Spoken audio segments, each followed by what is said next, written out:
History of myself about 2 years ago when I last visited Kibbutz Yahel when Rachel was born. But she didn't bring the tape with her on her last visit here last August. So I'm going to start new, and if it overlaps, it's nothing terrible. All right, I'll take you on a tour of the apartment. And as I said, I'm living here 15 years, and I love it here. It's very convenient. Sun City is a wonderful place to live. It's a beautiful retirement community, and I'm very relaxed here, and I love this apartment. This is a room that Grandma Bert and I built. This was part of the patio, which is outside. We built this room just for our recreation. We do a lot of dancing here. There's a record player here, and we dance to a lot of good music, and I'll give you an example. Should be coming on now, but it hasn't. I'll try it on the other side, but I just want to show you how convenient.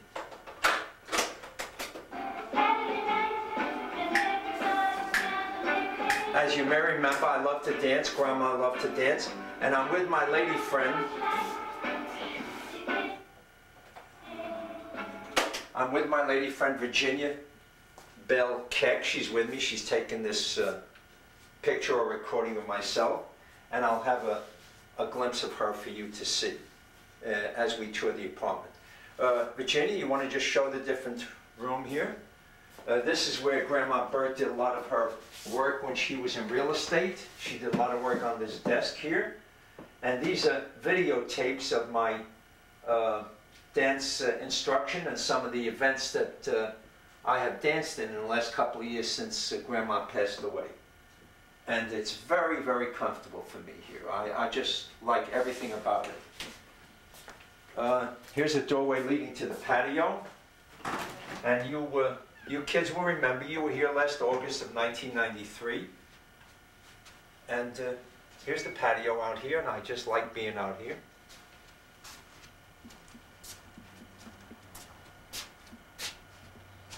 It affords me a lot of privacy, and yet it's small, and I don't have to clean a lot, and Virginia helps me with the cleaning and the cooking.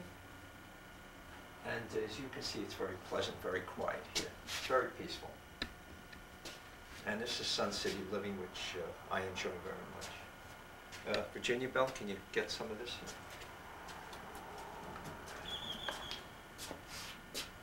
here? You kids will remember, by looking at this patio, was the fun you had here a few months ago when the weather was very warm. Okay, let me take you on a tour. Records, I'm going to send you this tape. Here's the living room where I watch my television, and I do a lot of reading. This is my favorite chair, and I sit here and I always have a magazine or a newspaper, a book to read, and I spend most of my evenings here. If I'm not going out with Virginia, I usually sit here and read, and I watch television. Virginia sits there, and as I said, she's been my lady friend for 3 years, and we have a lot of fun together. And when I'm watching a basketball game or a football game, I usually sit up close. And I enjoy the convenience of having good television, privacy. My neighbors never complain, and I sit close and I can watch a lot of good sports, or even a TV show, which I seldom watch, but it's available to me. Again, here's some more tapes which I play with my VCR, and I enjoy looking at that. And here's our living room. When we entertain guests, Grandma Bert set this up, and we have a lot of guests here. We used to have many visitors during the holidays, during Passover. We'd have many visitors. Sometimes we'd have as many as 12 to 15, 16 people here. And Grandma Bert would have Passover dinner. And it was very entertaining. And over here, we'll enter the kitchen.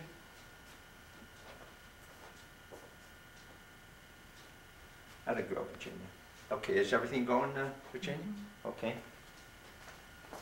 And here's a new refrigerator I bought. The other one just conked out about 2 months ago. It's an excellent refrigerator, and has all the food that I need. Virginia does a lot of cooking. Here she's ready to prepare a supper for me tonight. She's going to make me a steak. And she's excellent. She's a very, very good cook. She's extraordinarily good. I sit here. This is my seat when I am by myself or I'm with Virginia. This is the kitchen, as you can see. This is also where we play bridge. Grandma and I used to play a lot of bridge. We play card games with our neighbors or invite some friends here. And it also has a television screen, which I have a remote right here, and I can put it on. Enjoying it, and the skating is infinitely better because of it. And I conveniently can watch football. Here's going to be a touchdown play, and there he is. And he's in for a touchdown. It's Dallas, the All-American team from Texas. And this is a Sunday afternoon, November 7th, 1993. And you can see how pleasant it is here and how relaxed I am. And Virginia's kind enough to use her camera or her camcorder to record part of my life and how I spend my time, and so you kids can look back, or perhaps in the future you can enjoy seeing what Grandpa Joe looked like in his life in Sun City. Now we'll come in here. Here's the first. This is my workshop. This is where I do all my telephone calls, write letters, and schedule the events that I have to do for the coming day. I always write down the things I have to do. Today is Sunday, so I write down what I know I have to do on Monday. And I have the convenience of good lighting, and I have pictures of all my grandchildren. Here's a picture of Grandma Bert, my dear wife of 46 years, who I love very much. We were married 46 when she was a young girl of 18. We were married. And here's a picture of Virginia Keck, my beloved lady friend, who I go out with. And you didn't see her in August because she had visitors herself. But we have a lot of fun together. We always do. And she's a lovely lady. And as you can see, these are my mementos. In case you didn't know it, I was a hotshot basketball player. From about age 13 or 14 all the way into high school. I played high school basketball, and I must say I was very, very good. I played for a high school, Tilden High School in Brooklyn, New York, and to make the team you had to be pretty good because there are about 4,000 students, and there were only about 11 players on the team, maybe 12 players, and I was one of them. I was not the starting five, but I was like the sixth man. I came in when they needed a substitute, so I was a very good player. And here are the books that I read. I look through. Whenever I have health problems, I consult these books. And I have, what do you call this, Virginia? Say $15,000. Radio cassette. A radio cassette, and I play the latest songs. Or while I'm sitting and reading or writing, I always put it on, and I can listen to the radio and some cassettes. And the address books and a telephone answering system, which in case I'm not home. And I sit here a lot, thusly.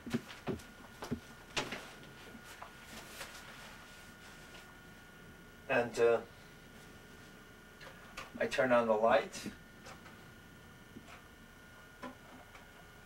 And I do a lot of reading here, like this here. And I spend many good, quiet, happy evenings at home, just like you're looking at now. Virginia, would you hand me the picture of my father and myself? That's it. Would you mind? I don't know if you kids remember, but this is what I looked like when I was a little boy, of perhaps 2 years old. And it's my father with me. And you can imagine how proud he was to have a picture of his first son, which was myself. And you just looking at me, you can tell I was a little wild kid, like, say, Rachel is right now in 1993. And being a boy, I really ran around a lot and caused a lot of service or mischief for my folks because, well, I always like to fool around, and I still do. Here's another picture of myself when I was also around age 2 or 3, and look at that, isn't that a gorgeous looking kid? I was actually beautiful. Look at me now. Would you believe it? It's the same picture. That's Grandpa Joe at age 72 and Grandpa Joe at age 2, perhaps 3 years old when he was a page boy at a wedding of my uncle. But this is the room I enjoy very much. I'm here a lot in this room. And we'll come into the... This is one bathroom. I have 2 bedrooms and 2 baths in my apartment. This is one of the bathrooms. And this is Grandma Bert's bathroom, and Virginia uses it now because she visits me a lot. And it's very convenient. Am I right, Virginia? She says yes. And here's the master bedroom, which you kids had a lot of fun jumping up and down. You did a lot of frolicking here. And look at the pictures. This mommy, your mother, Rosalie, might be interested in this. And Stuart and David. Here are the pictures I put on the wall, and I look at them every day. Here are the 4 kids together. Here's David. Here's Grandpa Joe and 3 of the kids. Here's Grandpa Joe with Rosalie and 4 of the kids. And here's Mayan, Sarah, and little Rachel, the little cutie pie. Look at her. Is she cute? And here's some more pictures of my wonderful family. That's Rosalie and her 3 kids. And let's see, I have David. And here's Stuart. Picture Stuart when he, I think when he graduated high school. It's a picture of him, I'm not sure. I think it is, when he was about 18 years old. Okay, here's the master bathroom, which I use quite a lot. I have, what do you call this, Virginia Bell? Cassette. A cassette. I listen to cassettes a lot when I read or retire. I listen to tapes, and I have magazines in which to read before I go to bed, such as this. I do a lot of reading at night, and I stay up till about 12 or 1 o'clock, and I do a lot of my reading then. And here's the main bathroom, which is mine. And here's a closet, which I have all my clothes, which is my shirts, my pants, my jackets. And here's a memento of Grandma Bert. It may sound strange to you kids, but these are the ashes, the remains of Grandma Bert. And I'm just haven't decided where to place them. In all probability, I'll put them somewhere in the Grand Canyon in Arizona, which I don't know how to say this. It's always awkward, but my remains will be scattered as well as Grandma Bert's when I pass away. If I pass away, I don't expect to. I think I'll live to be 150. So here is, and these are her shoes and her dancing shoes, and we like to dance a lot in some of her shoes, and I fondly look at this now and then and just remember my wife. Okay, now I'm going to sit down and I'll talk at random in front of the camera, and I'll reminisce about my early days, and for about 15-20 minutes. You want me to sit here, Virginia, in the chair or in the living room? Okay, here's Virginia Bell, my dear lady friend of 3 years now. We've been going together, and she's a wonderful lady, as I said before. She's my age. She's 72 years old. She comes from Texas. That's T-E-X-A-S, Texas, USA. Give me a smile, Virginia. You want to step back so I can get a full view of you, Virginia? And you see how casual we are here. And she's about 5'6". She weighs about 135 pounds. What other credentials, Virginia? Okay, she's not talking. She just wants to see herself. Virginia, go sit down somewhere in the dancing patio. Okay, I'm watching Virginia. This is where we do a lot of dancing. And I just want, oh, it's a little shady. I just want to show Virginia. And you can see what a beautiful dance flow. We practice a lot of dancing. All right, Virginia, just press in the red button to stop. Yeah. Okay. Okay. Done. Okay. I'm continuing my dialogue. I'm going to just talk randomly about myself when I was a little boy, growing up, and I'll probably get as far as my early high school days, and I'll continue this in the second segment. Let's call this the first segment. I was born 72 years ago. That makes it 1921 in the Lower East Side in Manhattan. That's where a lot of Jewish people lived. Most of them were immigrants from Poland and Russia.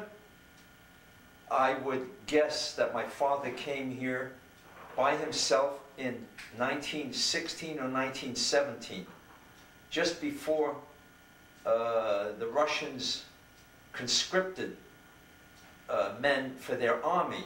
I think he tried to avoid getting into the army, and he came here. I'm not quite sure. Uncle Julie in California would know better about his arrival in the United States.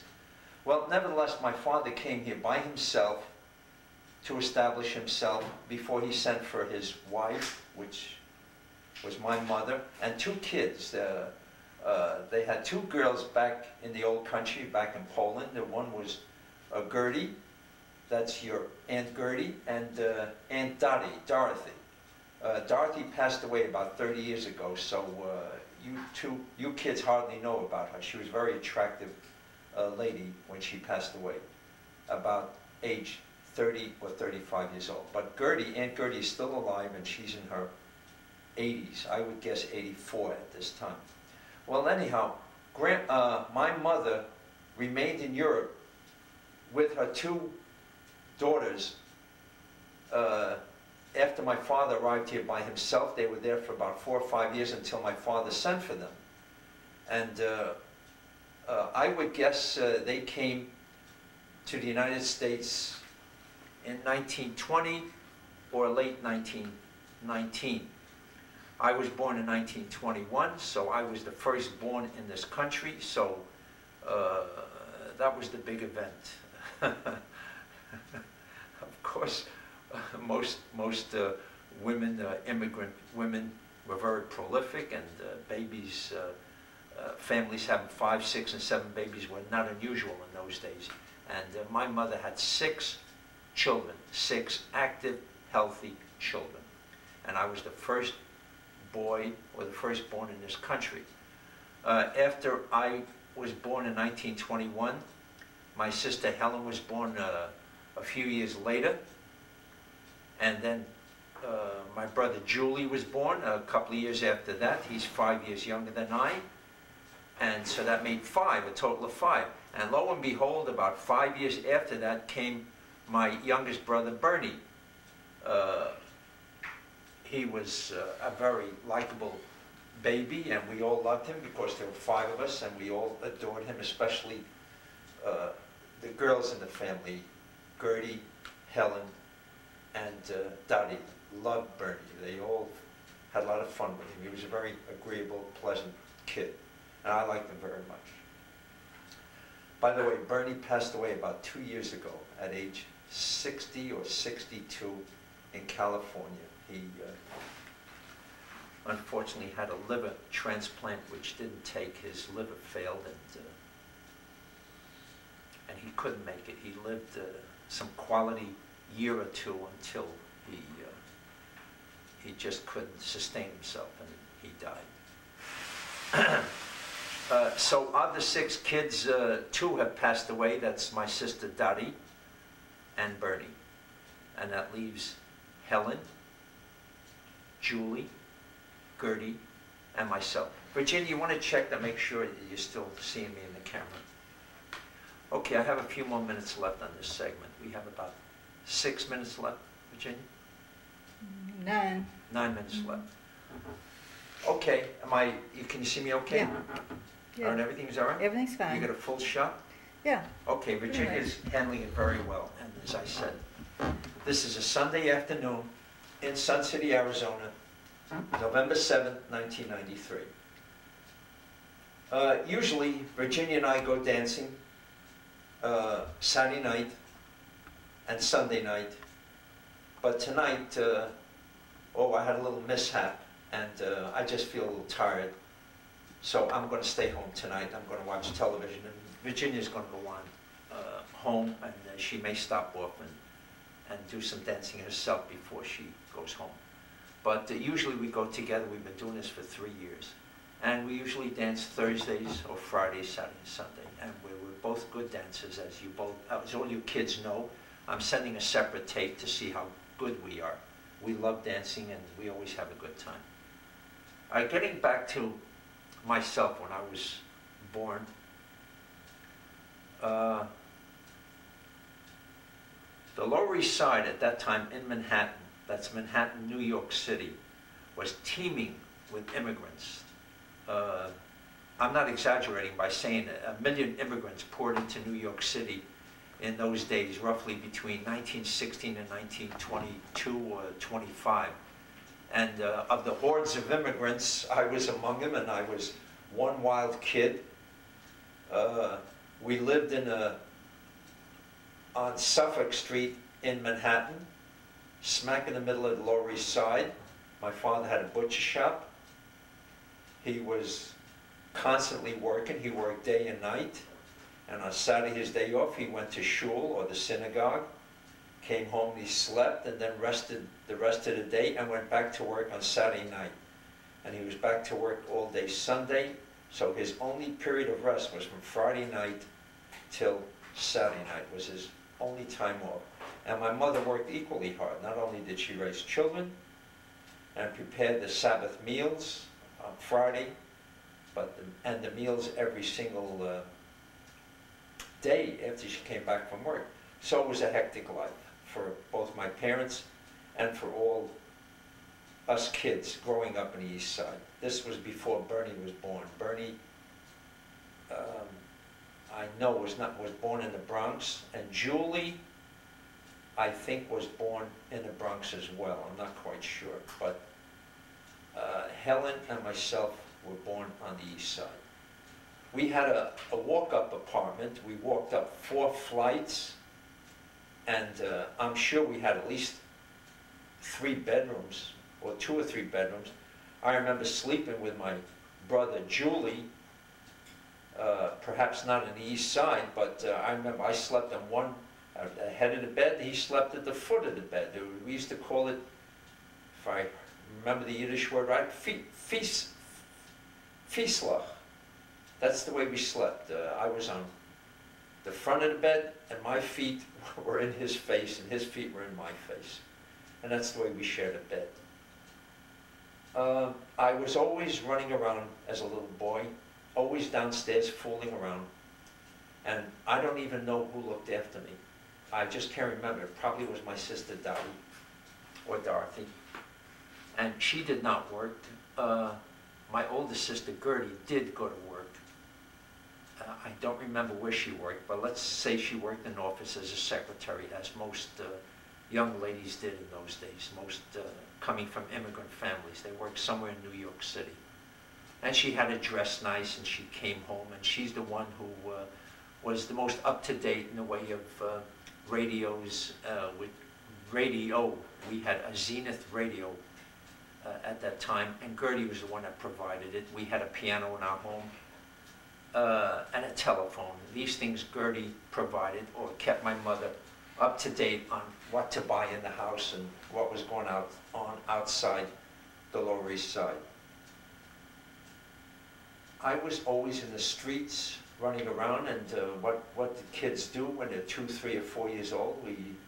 Unlike you 3 girls in the kibbutz, where you can just walk to your neighbors and see your friends immediately. You know, I just went down to my steps from my tenement. We lived in a tenement, 4 or 5 story tenement, and we walked downstairs. There was always a gang of kids there, and we always played whatever games we played, like Ringalivio, Johnny on the Pony, Kick the Can, Punch Ball, things like that. But we were always running around. And somehow we managed to not get into trouble. And we'd always wait for our mother to shriek, come upstairs, Yussel, that was my Yiddish name, Yussel. And she'd always give a geschrei out of the window, and we came running upstairs when it was time to eat or time to retire for the night. Looking back on the East Side, it was a very, very hectic and exciting place to live. There was always a lot to do and a lot of excitement there. The streets were teeming with people, especially boys and girls my age, older kids, and older men and women working, busy scurrying around in their jobs and trying to provide for their children. Very exciting time in the history of America and the history of the Jewish people from the East Side as their mobility took them into the Bronx and Brooklyn and later into Long Island and Westchester and what have you. I think I had a happy life as a kid. I know I was always horsing around and I was rambunctious, and my sisters always called me an Indian. I was always the Indian. If you think Rachel or Mayan get into trouble now, you should have seen me as a kid. They were always yelling after me to sit still and stop being such a pest, and I always taunted them. I always made fun of my sisters, and to some degree I made fun of my mother because she wanted me to keep quiet when I wanted to have fun. I was always in the pursuit of good times, and I still am at age 72. Virginia, how much time do I have left in this? Oh, it's blink. Okay, I think we're taping right now. Am I right? You are. You're taping right now. Okay, I can stop by just pushing the square button. Okay, thank you, Virginia. Okay. Hello, kids, my daughter and grandchildren, and my son and his child. It's about 2 weeks later. I'm continuing my oral history of myself and my background. This is Grandpa Joe, as you can see. Today's date is November 22. It's in the afternoon. I'm at Virginia Bell's house. She's very nice to me, and she just fed me a wonderful breakfast.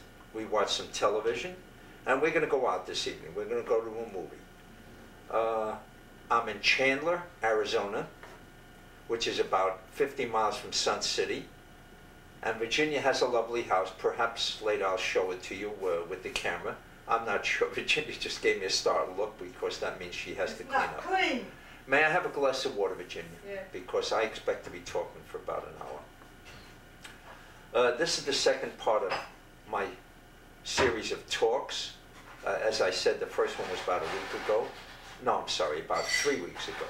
And I'm continuing. It may take me another month or two until I finish or exhausted what I know or remember of myself. Okay, let's go back. I'm now 72 years old. I want to go back to my earliest memory, my earliest childhood memory. And as you can recall, you want to bring it over here, Virginia? Okay. No, Virginia, bring it over here. She doesn't want to. She doesn't want to be on camera or on tape. As you may remember, I told you I was born. No, forget that, Virginia. I was born. She's very fussy. Okay, I have to put this on this little coaster. Okay. I was born on the Lower East Side of Manhattan, New York, 1921, July 25th.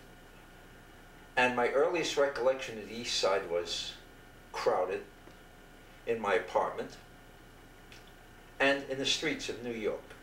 I remember when I was about 2 years old, I remember we lived on Suffolk Street. And we were near a bank, or maybe we lived right over a tank. Our backyard was the skylight of a bank.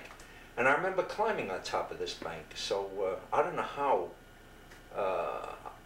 I was free enough to do this, but I remember either my sisters or my mother getting hold of me and bringing me back in the apartment.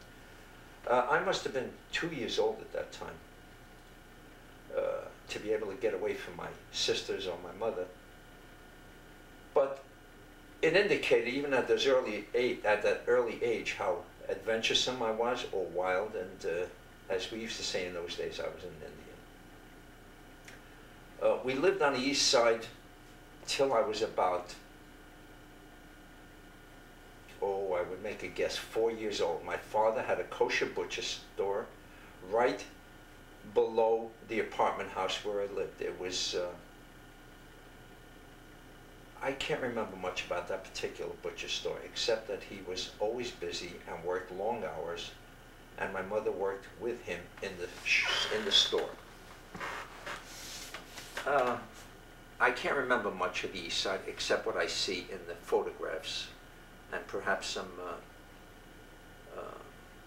pictures of the teeming streets and how it was growing up. But I really don't recall other than what I just said to you. We moved to 138th Street. That was Upper Manhattan.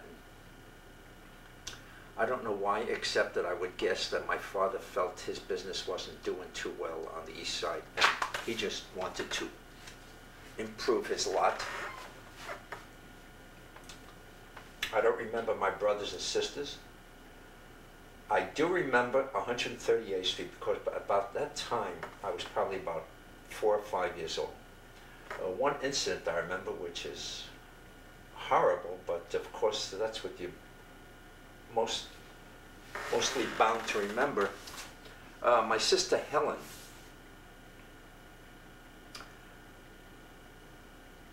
burned herself, or some hot soup or some hot water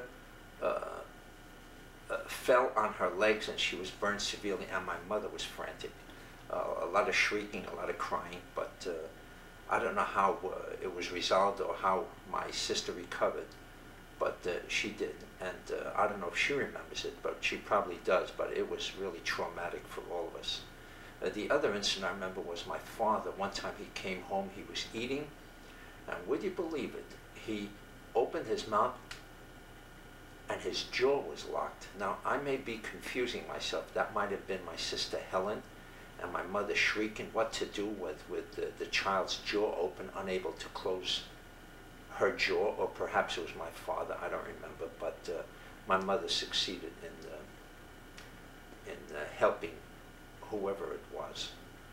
I can't recall anything else, how crowded it was in the apartment, but I'm sure we had 3 bedrooms because there was my sister Gertie, my sister Helen, myself, Gertie, Dottie, myself, and Helen. So there were 4 kids at 138th Street, and I was about 5 years old, maybe 6 years old. The only other thing I remember was going to school on 138th Street. I went to PS 9, and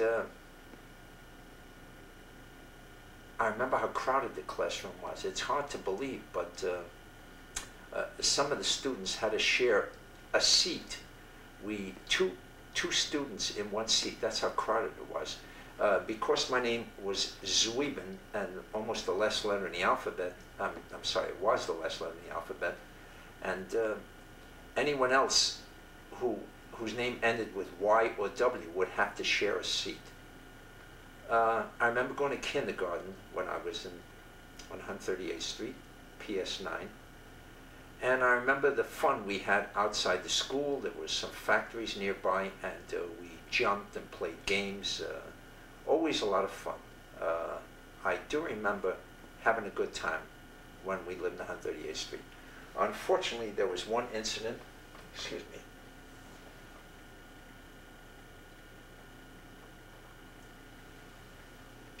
where there was a movie house on the street, and it was a wide street, very wide. I think there was a trolley running along 138th Street, and trolleys in those days were quite popular in New York City. And this movie house was called Osceola, or Osceola, Osceola. And I remember one day I actually wandered into that movie at an early age. The movies were a great treat.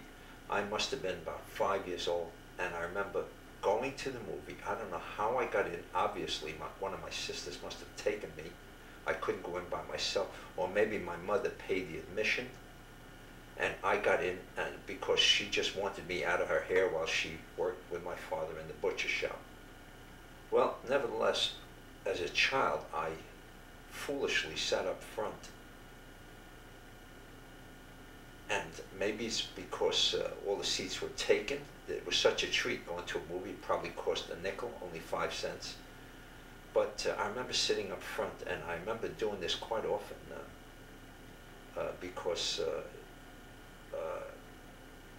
my eyes were affected by my sitting up front. It was traumatic for me. It resulted in my having to wear glasses, and I'm sure my mother never realized that this might have happened to me by going to a movie. She didn't know where I sat, if she permitted me to go to a movie in the first place.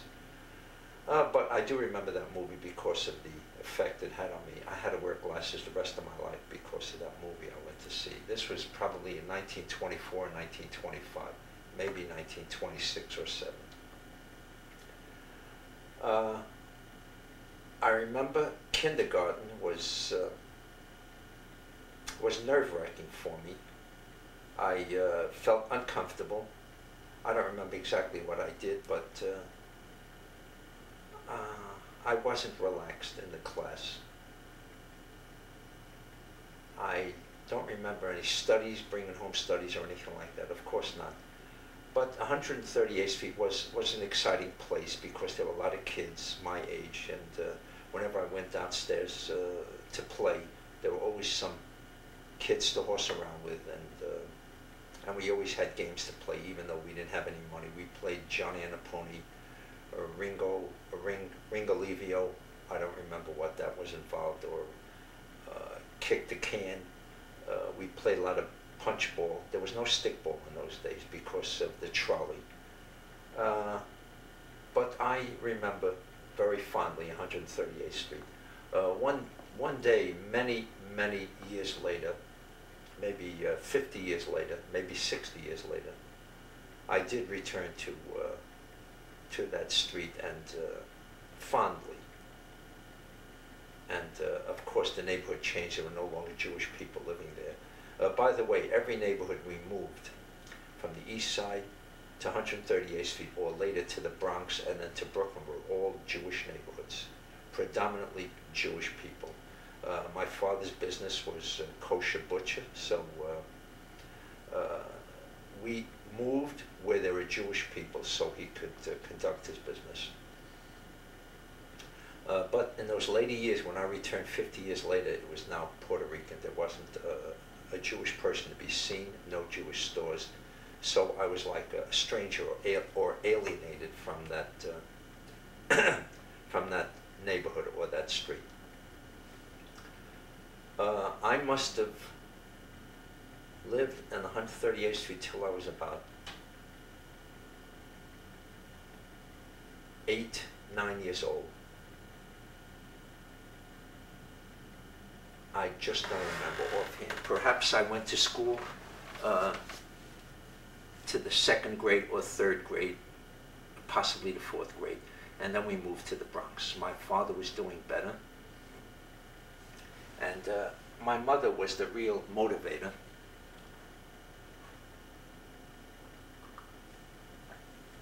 And she thought it would be nice for a Jewish family to move up to the Bronx in New York. The Bronx at that time was upper Manhattan, although it was a borough by itself. And we had a fancy apartment house. They were all new streets, new areas, just like people moving out to Long Island 50 years later. To move from 138th Street or the east side to the Bronx was a great forward step. And we lived in a fancy apartment house. We had a doorman who checked on anyone who came in and out. We had an elevator operator. If you wanted to go up to the 3rd floor, 4th floor, he took you there. And it was very proper and dignified, and my mother loved it, and so did we, because it was all brand new. It was like moving into a new home in a good community. We lived in the Bronx for a long time.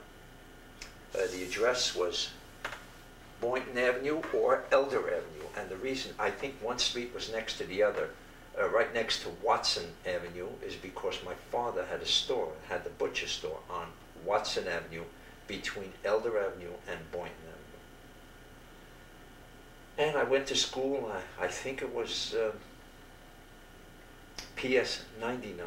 Now, I hope I'm not getting mixed up. But this was an important school that I went to. I finished public school there. Yes, I would say it was PS 99. And also it was a brand new neighborhood. This was a brand new school, new teachers, new rooms, new equipment, new gymnasium, new woodworking shop. Everything was new, and we loved it. We were prospering, and we did well in the Bronx. We lived there, I would guess, from age 10 up until about age 14, when my parents decided to move to Brooklyn. But I have fond memories of Watson Avenue and my father doing well with his butcher shop. And I remember Watson Avenue very well. It was a fun place for kids, Jewish kids. We played stickball. There weren't that many cars in the streets, and we played marbles on in the gutter, because there were no cars parked, and we were able to play marbles, or immies as we called it, in the gutter. And even though it rained or the streets were wet when the water truck came around to clean the streets, we were still able to play. So there's always something to do. And of course, I never stayed in the house or in the apartment house that we had. I was always outside fooling around or having fun with my buddies. Strangely, across the street from where my father had his butcher shop, another butcher opened up a store. And this other butcher, his name was Levine, had a son my age, Billy Levine. And would you believe it, Billy and I became good friends, even though our fathers competed with each other. But Billy and his father were of the new generation. Billy's father spoke English, whereas my father hardly spoke English. And Billy's father knew how to treat new customers and fool around and kid around with them, whereas my father, he had sort of a sense of humor, but it was with Yiddish with the older women.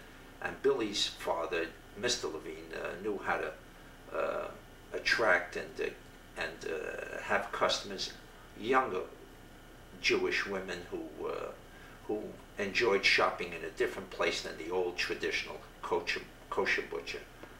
So Billy and I were good friends over the years, even though our fathers competed. And I liked being in the Bronx.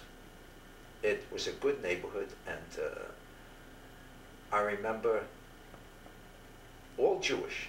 Everything was Jewish. You walked from a mile around. There wasn't a goy or a black person or an Italian or Irish. None of these people around. That's all I knew were Jewish kids in school and outside.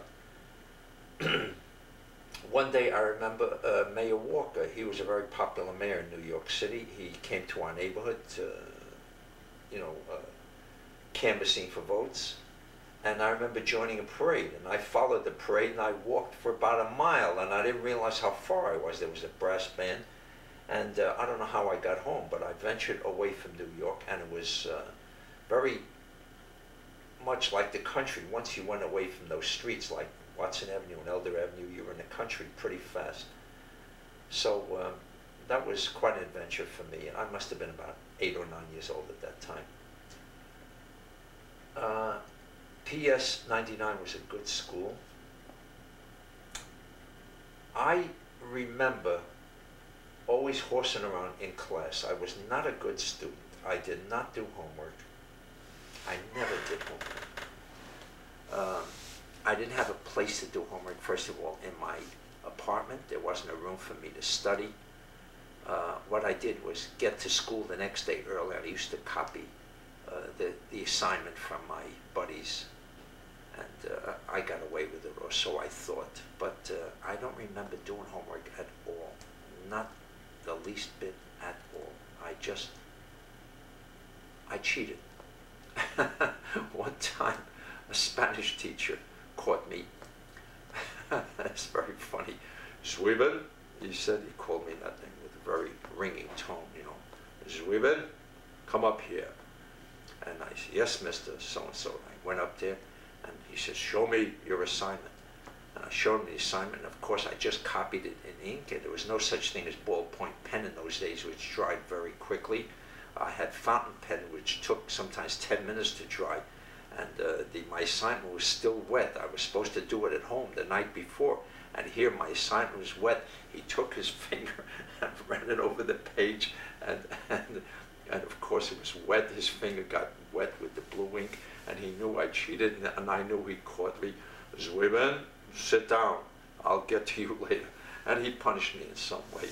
But that was some of the risks I took, and I got away with it most of the time. But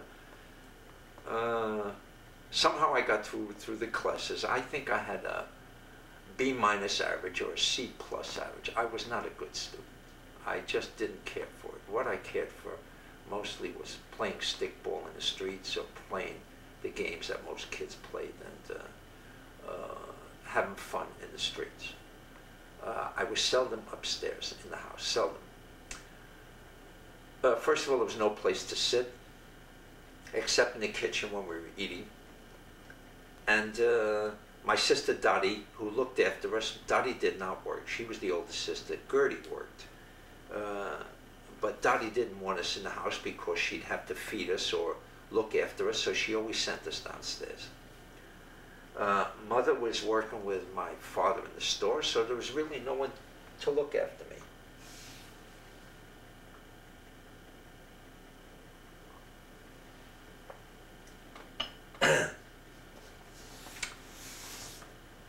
Even in the evening, I used to go downstairs, and one of my favorite pastimes, we couldn't play many games in the evening, but we used to sit or stand around a bunch of boys, and some of the older boys who used to read some stories, the Tom Swift stories, I think the Goldust Twins, Tom Sawyer, I don't remember. Tom Sawyer was also well read. Those who had those books narrated the stories to us. So instead of reading the books, we used to listen to the stories that the old boys used to tell us, and they would simply, we'd stand around in the corner, and they would tell us the stories. Another thing I used to do is, there was always a candy store in the corner, and we used to go in the candy store, and of course the proprietor would see us as young kids watching the gaming machines. They were the pinball machines, and he wouldn't let us watch the games because we weren't spending money. We didn't have any money. But sometimes I was fast, I was quick, I knew how to stop fast. I was a natural athlete, and I proved myself when on roller skates. We used to play hockey. I was excellent at hockey. I was one of the top players. I remember I would be, I would always lead a team in goals or in the offense, defense. I was so good. I remember the skates I used to have. I would make sure I'd wear, I would have old wheels so I could stop fast. I didn't want new wheels. New wheels were Union Hardware roller skates. And I don't think my mother, I should say my mother and father, but my father was busy in the store, so it was always my mother who did all the purchasing for us and telling us, you know, what we can have or what we can't have. But she did buy me a pair of skates, brand new skates, and oh, I loved it. I was so happy. We didn't have bicycles. Bicycles were out in those days. No one had bicycles. I remember those new skates. I loved it. I was so good going to school and back on roller skates, carrying my books. I remember the main building in James Monroe High School, which is on or near Westchester Avenue on 172nd Street, as I recall.